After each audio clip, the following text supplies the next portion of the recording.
नाज़रीन, तरबूज एक खुश जायका और फ़र्द बख्श फल है।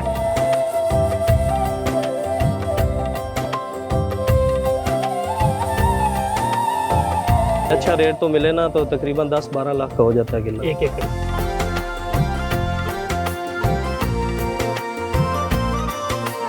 ये सर सवाबी में जाता है, पेशावर में जाता है, लाहौर में जाता है। इसका जो वहाँ पे रेट होता है जब इब्तदा होती है, यकीन करो ऐसे जैसे यूरोप में आप खरीद रहे हैं।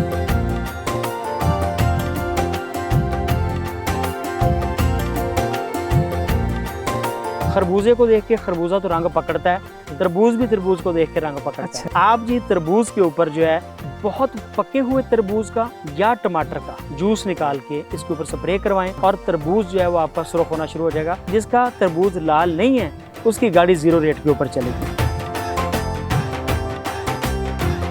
हर फ्रूट एंड वेजिटेबल में जब हम वैल्यू एडिशन करते हैं हमारी आमदन बढ़ती है, उसकी हैंडलिंग आसान होती है, उसकी पेरिशेबिलिटी ख़त्म होती है और हमारे क्लाइंट तक पहुंचाना बहुत आसान हो जाता है। डिस्कवर पाकिस्तान में किसान का पाकिस्तान प्रोग्राम हकीकी मानों में एक ज़रूरी पाकिस्तान की नुमाइंदगी कर रहा है।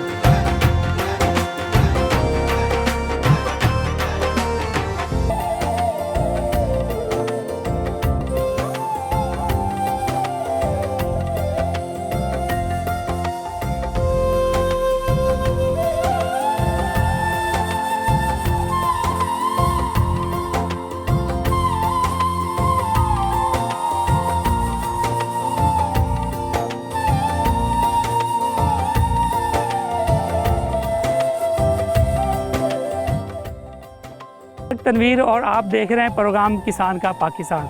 नाज़रीन, तरबूज एक खुश जायका और फ़र्द बख्श फल है। 2 दहाइयाँ पहले तक पाकिस्तान में जब इसकी टनल फार्मिंग यानी कंट्रोल एनवायरनमेंट में इसकी काश्त मुतारफ़ नहीं हुई थी तो ऐसा टाइम आता था कि तरबूज इकट्ठा ही मार्केट में चला जाता था और वहाँ पे मंडियों और सड़कों पे रुल जाता था। फिर पाकिस्तान के किसान ने सीखा कि इसको कैसे अर्ली वैराइटीज़ में लेके जाया जा सकता है, इसकी कैसे टनल फार्मिंग की जा सकती है। इससे हमारा किसान जो है बेपनाह पैसा कमाना शुरू हुआ। लेकिन अभी भी सम टाइम ऐसा वक्त आता है कि जो हमारा तरबूज है इकट्ठा ही मार्केट में जाता है, फिर वह जाके वहीं पे जो टके टोकरी हो जाता है। ऐसे में वैल्यू एडिशन इसका वाद सलूशन है जिसको करके ना सिर्फ हमारा किसान अपनी इनकम को बढ़ा सकता है बल्कि इसके साथ बहुत सा ज़र मुबादला भी कमा सकता है। आज हम मौजूद हैं गढ़ फतेह शाह में और जानेंगे इसकी वैल्यू एडिशन और इसके साथ हम इसके फार्म की सैर भी कराते हैं। तो आइए चलते हैं।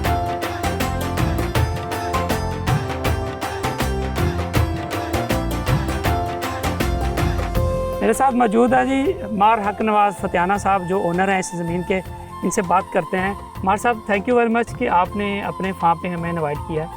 तो सबसे पहले बताइए आप कब से ये तरबूज की फार्मिंग कर रहे हैं? माशाल्लाह ये अच्छी फसल है। हम इसको तकरीबन 15 साल 20 साल से ये इस्तेमाल हो रहा है और बहुत अच्छी फसल है। बिल्कुल ठीक है। तो अभी इस साल कितने एकड़ आपने लगाए? अभी हमने 25 एकड़ लगाया। बिल्कुल ठीक है। और कौन कौन सी वैरायटीज़ आप लगाते हैं यहाँ पे? हम ना सबसे ज़्यादा गस्ता लगाते हैं बीज और फाइटर तोरी लगाते हैं, अनारकली तोरी वो लगाते हैं। तो अभी ये बताइए कि अभी जो आपने 25 एकड़ लगाए हैं तो फी एकड़ कितना खर्चा आपका अभी तक? ये तकरीबन ना 2 लाख से ऊपर हुआ है। ठेका पाकर ना तकरीबन 3 लाख हो जाता है। यानी 2 लाख पर एकड़ आपका पर एकड़ खर्चा है। तो ज़मीन तो आपकी अपनी है? हाँ जी, ज़मीन अपनी। बिल्कुल ठीक है। तो कितनी पिकिंग करते हैं आप? भाई कौन सी पिकिंग चल रही है इसकी? जो पहला वजन होता है ना वो होता है तकरीबन किले से 400 मन होता है फी एकड़ से। जो उससे बाद होता है वो कम पड़ता है 200 150 तकरीबन टोटल 700 मन 800 मन हो जाता है 1 एकड़ से। हाँ जी, 1 एकड़ से। तो 1 एकड़ से आप 3 दफ़ा तुड़ाई करते हैं? बिल्कुल 3 दफ़ा। पहली तुड़ाई अभी आपकी जारी है? हाँ जी, जारी।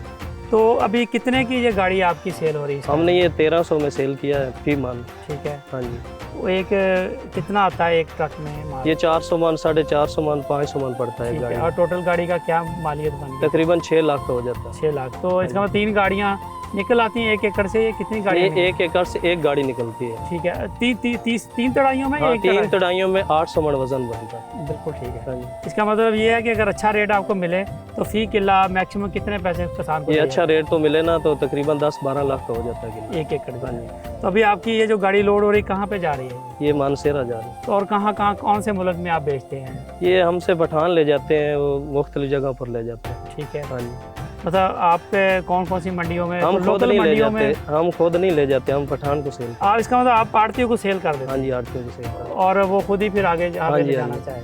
जिस तरह आप कहते हैं 8-10 लाख रुपए फी एकड़ इसकी पैदावार हो जाती है, तो आप किसान भाइयों को जो आपके इलाके में हैं या बाकी आपके हमारे टीवी पे हमें किसान सुन रहे हैं, क्या मशवरा देंगे उसको तरबूज की काश्त के हवाले से? ये जो किसान है ना वो परेशान है, गंदम की फसल जो है इससे परेशान है, और इससे आगे जो मक्की हमने कटाई की है ना उससे हमने सब अब किसानों ने नुकसान खाया है। और इसके बाद ये जो तरबूज चल रहा है, ये रेट जब ये चल रहा है ये बहुत अच्छा है। अगर 1300, 1200, 1000 भी रहे ना तो इसका रेट बहुत अच्छा है। अगर इससे कम होगा तो हमारा नुकसान होगा। इससे पहले 4-5 साल जो जिम्मेदार है ना वो तरबूज से नुकसान खाया उसने हर साल। तकरीबन इस साल माशाल्लाह ना रेट सही चल रहा है और इसकी एवरेज भी अच्छी आ जाए, मौसम अच्छा मिला है तरबूज को।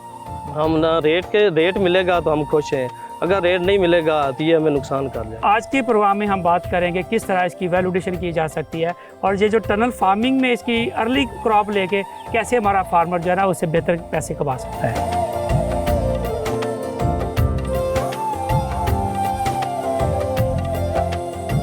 मेरे साथ मौजूद है वाजिद फतियाना साहब। आप कब से तरबूज का बिजनेस कर रहे हैं? ये इसको तकरीबन 8-10 साल से ज़्यादा हो गया है और टनल फार्मिंग पे ये स्टार्ट हुआ है, क्योंकि जो है ना तरबूज इसको टनल के अंदर लगाते हैं फिर रेट कमाते हैं। बिल्कुल ठीक। जी जी। तो आप खुद भी लगाते हैं या सिर्फ आप खरीदते ही हैं बस? सर खुद लगाते, स्टार्ट किया था खुद लगाने पे, और जब मार्केट देखी कि इसको मार्केट कैसे करना है तो फिर इसको ख़रीदना भी शुरू किया है। जैसे तरबूज देखते हैं फील्ड में जाके, ये खड़ा जो फील्ड है वो ख़रीद के फिर उसको सेल करते हैं। बिल्कुल ठीक। तो इसका मतलब ये है कि हमारे इलाके के बहुत से लोग जो जहाँ से ज़मींदार के साथ मिलके जी जी अपना कारोबार कर सकते हैं कि वो तरबूज खरीदें और उसको मुख्तलिफ मार्केट बना के उसको मुख्तलिफ इलाकों में बेचें। जी बिल्कुल बिल्कुल। तो आपका जो तरबूज है कौन कौन से इलाकों में बेचते हैं? ये सर सवाबी में जाता है, पेशावर में जाता है, लाहौर में जाता है, इस्लामाबाद में जाता है।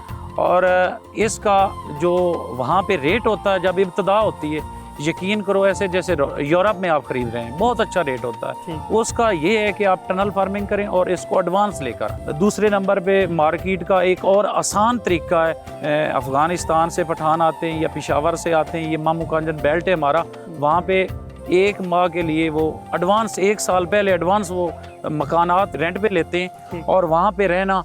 हमारा इधर तरबूज लोड हुआ है, उन्होंने उसको ख़रीदा है, वेट कराया है, पैसे पॉकेट में और वो लेकर चले जाते हैं। बहुत आसान तरीका है। तो क्या रेट जो हमारा लोकल का रेट क्या है, एक्सपोर्ट का रेट क्या है? रेडी के हवाले से बात की जाए तो रेडी पे रेट भी अच्छा मिलता है और वो जो पीस लेते हैं वो अच्छे पीस लेते हैं, जिसका रेट भी माशाल्लाह बहुत अच्छा मिलता है। 4000 तक 1 मन जो है ना रेडी पे सेल होता है। हमारे जो छोटे किसान हैं, जो छोटे फार्मर हैं, जो ऑलमोस्ट सड़कों के ऊपर जिनकी ज़मीनें भी हैं लेकिन छोटी लैंड होल्डिंग है, जी जी, वो अगर तरबूज काश्त करते हैं, अगर वो छोटे अपने स्टॉल बाहर अपने फार्म के बाहर ऑन फार्म शॉप बना लेते हैं, जी जी, तो उस टाइम में उसमें कितना फ़र्क है? फिर आप क्या सर मज़े हैं उसमें, क्योंकि आपका रोड पे अगर थोड़ी भी ज़मीन है ना, 1 एकड़ है वो 5 एकड़ के बराबर है। अगर उसको आपका इस्तेमाल करना आता है, वो यकीन करो 1 एकड़ तरबूज लगाते हैं ना, वो खुद भी खाएंगे और जो वो सेल करेंगे ना वो सर बहुत ज़बरदस्त है। उसमें कितना मार्जिन फिर निकाल सकते हैं? उसमें सर ये जो 10-12 लाख है ना, ये इसको कम से कम डबल कर लें। अच्छा। क्योंकि उन्होंने जो रेडी वाले ने सेल करना है 100 रुपये में, ये 150 पे सेल करेगा कम से कम, कि हमने ये डायरेक्ट तोड़ा है, फ्रेश फ्रूट है और लेकर जाते हैं।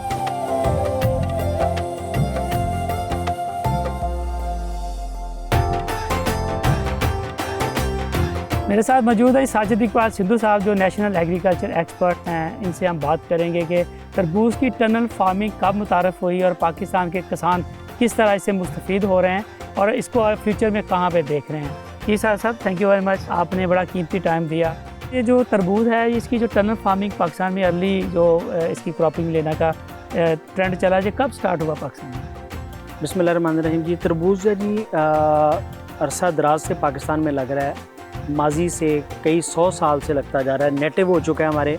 इसमें दोनों शेप्स, गोल शेप वाला भी पाया जाता है और ये लंबूतरा जिसको सराई शेप में कहते हैं, ये भी यहाँ पे पाया जाता है। जैसे जैसे वक्त गुजरा, इंसान की इसको खाने की हिस्स बढ़ती गई, इसकी ख्वाहिश बढ़ती गई, तो हर बंदे की ख्वाहिश थी कि इसको हम सर्दियों में या कम से कम अर्ली समर के अंदर भी खाने की कोशिश करें, जब जिसका अगेता फल आता था उतना ही उसका ज़्यादा अच्छा और बेहतर रेट मिलता था।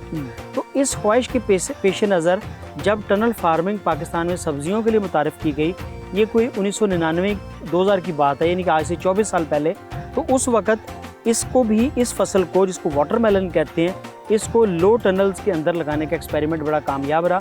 इसको पहले इब्तदाई तौर पे मामू कांजन में और उसके गिरदनवा के इलाकों में यहाँ पे काश्त किया गया, और अभी ये सैकड़ों विलेजेस के अंदर, सैकड़ों इलाकों के अंदर, और ख़ास तौर पे जो दरियाई बेल्टें हैं वहाँ पे बड़ी कामयाबी से, जैसे कि मेलसी का इलाका है, जैसे कि अभी हम जहाँ पे बैठे हुए हैं ये किलियाँ वाले का मामू कांजन का इलाका है, यहाँ पे ये बहुत कामयाबी के साथ उगाया जा रहा है। इसके अलावा पूरे पाकिस्तान में, और अभी बल्कि हमने सिंध में भी एक बहुत बड़े रुझान देखा है कि वहाँ पे भी प्लास्टिक की टनल्स लगा के उसके अंदर अर्ली, जिसको हम अगेता बोलते हैं, वो इसके अंदर वाटरमेलन लगाया जा रहा है। तो फर्टिलाइज़र कब कौन सी कैसे देंगे? तरबूज जो है जी, ये एक ऐसी क्रॉप है कि जिसको पानी की कमी के साथ तो पाला जा सकता है, लेकिन ग़िज़ा की कमी के साथ आप इसका साइज़ बढ़ा नहीं ले सकते। तो जब तक हम इसको पोटाश की पूरी डोजेज़ नहीं देंगे, जब आपने इसको काश्त करना है तो काश्त करते हुए आपने बेसल डोज, यानी कि जिसको इब्तदाई डोज कहते हैं, जो कि ज़मीन की तैयारी के वक्त डाली जाती है, उस वक्त आपने इसको एक बैग पोटाश का, यानी कि 50 kg पोटाश वो डालनी है।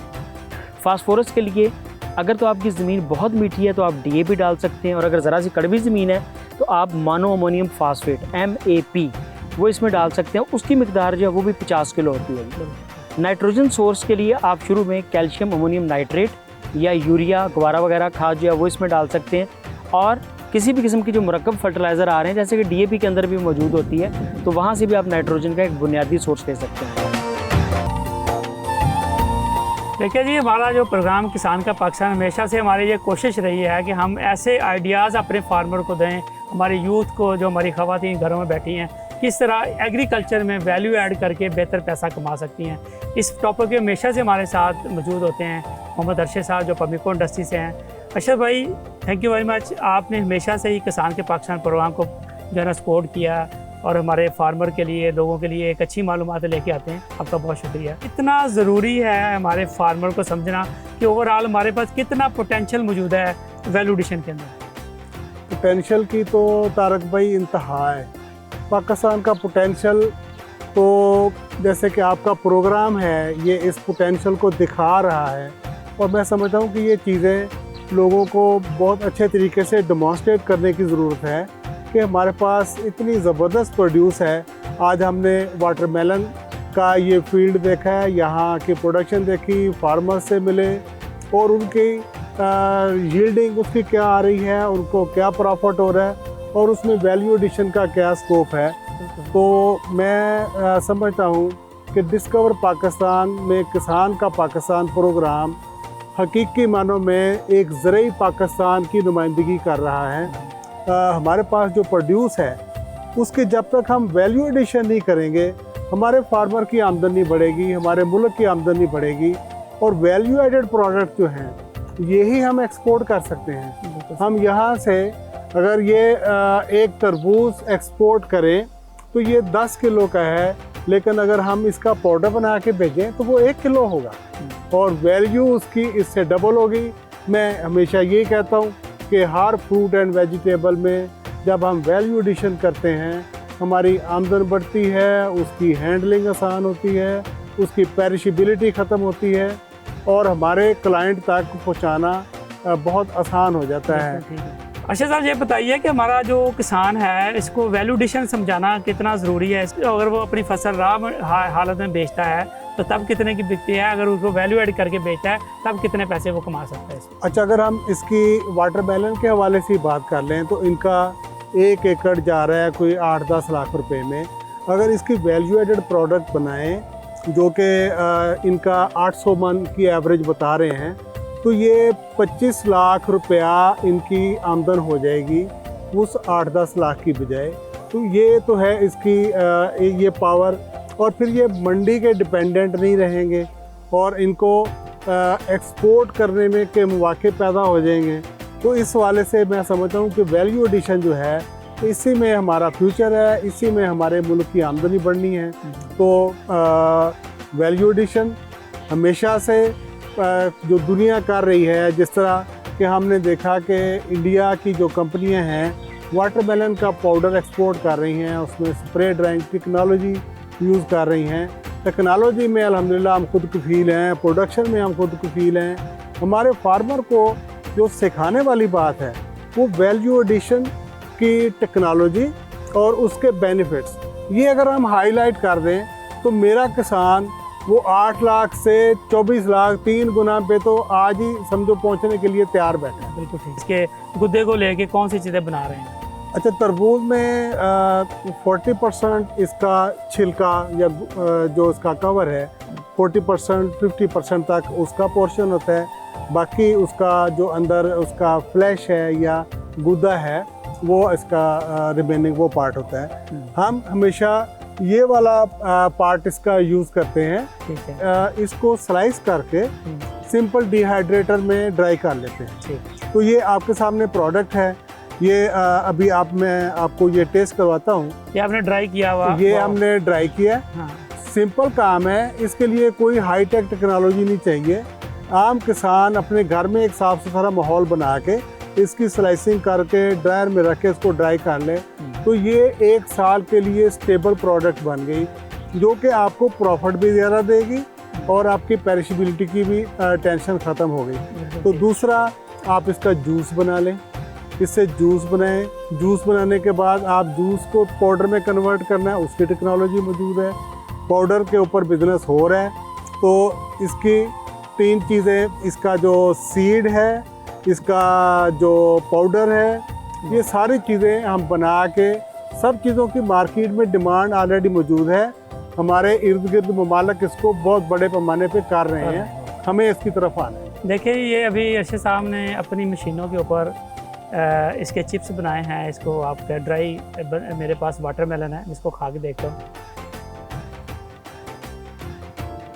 अर्शद साहब, ये आम तरबूज से भी बहुत कई गुना ज़्यादा मीठा है। ये 10 गुना हो गया ना, इसमें से 90% पानी निकल गया तो इसका सारा कंसंट्रेट हो गया। जब हम अपने क्लाइंट को ये प्रोडक्ट देंगे तो वो इसको एक्सेप्ट करेगा, क्योंकि आपको टेस्ट भी मिल गया, न्यूट्रिशनल वैल्यू भी मिल गई। हमारा काम सिर्फ ये है कि हम इसको प्रोसेस करके क्लाइंट तक एक अच्छी खूबसूरत पैकिंग में इसको पहुँचाएँ। इसी तरह जो मेलन की बाकी वैरायटियाँ हैं उनको भी हम ड्राई करके दे सकते हैं। ये भी आप ट्राई करें, इसकी खुशबू सूंघें ज़रा। कमाल। ये वो चीज़ें हैं जो हमें अल्लाह ने बहुत अबंडेंटली दी हुई हैं। हमारा काम सिर्फ ये है कि हम इसको अब रॉ फार्म की बजाय इसको फिनिश्ड प्रोडक्ट में, वैल्यू एडेड प्रोडक्ट में कन्वर्ट कर दें। यही ड्राइव है, यही एक मिशन है और इसी में हमारा फ्यूचर है। क्योंकि हम जब कहते हैं कि हम ज़राई मुल्क हैं तो हमारे पास से ज़राअत जो है वो हाई वैल्यू में कन्वर्ट होगी तो हमें बेनिफिट मिलेगा। बिल्कुल ठीक। ये इसका वो पार्ट है जिसको हम इग्नोर कर देते हैं, जिसको ज़ाया कर देते हैं। एक असल ताकत, असल इसकी न्यूट्रिशन वैल्यू इसी चीज़ की है, जो इसके पार्ट के साथ जो इसका 50% है। इसको हम टनों में कर सकते हैं। हम इसका पल्पिंग का प्लांट लगाएं, आप इसकी पल्प ले लें। ठीक। और इसकी पल्प लेने के बाद ये आपके पास छिलका भी आ गया, बीज भी आ गया। जब आप प्रोसेसिंग करेंगे तो साफ़ सुथरे तरीके से बीज भी आएगा, पल्प भी आएगी, ये भी आएगा। इंडस्ट्री में सारी चीज़ें आएंगी और हर चीज़ की प्रोसेसिंग होगी। ये ज़ीरो वेस्ट का टारगेट पूरा हो जाएगा। फिर आपने उसको वैल्यू ऐड की, आपने इसकी कैंडी बनाई, इसका भी पाउडर बनता है, इसका भी पाउडर बनता है। बीज इटसेल्फ, फिर उसमें उसकी भी एक वैल्यू। बीज की तो वैल्यू हमें जो चारों मगज मशहूर है। अच्छा। खरबूजे का बीज है, उसका अंदर वाला मगज है, इसका है। इसकी न्यूट्रिशनल वैल्यू तो हर किसी को पता है। इसकी मशीन अवेलेबल है सीड को प्रोसेस करने की? सीड का छिलका उतारने वाली, सीड का पाउडर बनाने वाली सारी मशीनें मौजूद हैं। इंडस्ट्री कर भी रही है। Thank you very much Arshad साहब, बहुत शुक्रिया आपका।